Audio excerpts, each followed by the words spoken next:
توزيع الاحمال، والحمد لله عدد الاصابات عندنا قليل جدا باستثناء اصابتين او ثلاثه جم خارجين عن ارادتنا.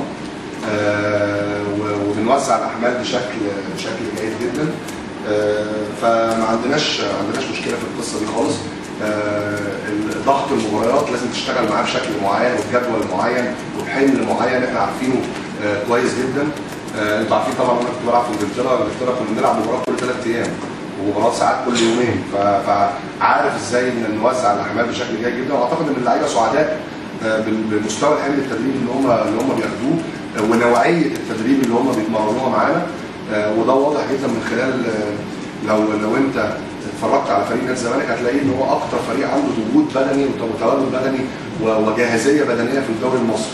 يعني احنا الفرقه الوحيده يمكن اللي بتلعب لغايه الدقيقه 95 والدقيقه 96 بنفس المستوى البدني، وده شيء يحسب للعيبه بالتزامهم ويحسب لنا كجهاز فني ان احنا قدرنا من خلال ضغط المباريات وتوزيع الاحمال الجيد ان احنا نحافظ على لاعبتنا ونخليهم جاهزين ان هم يلعبوا لمده 90 دقيقه لغايه المرحله المهمه دي من الموسم.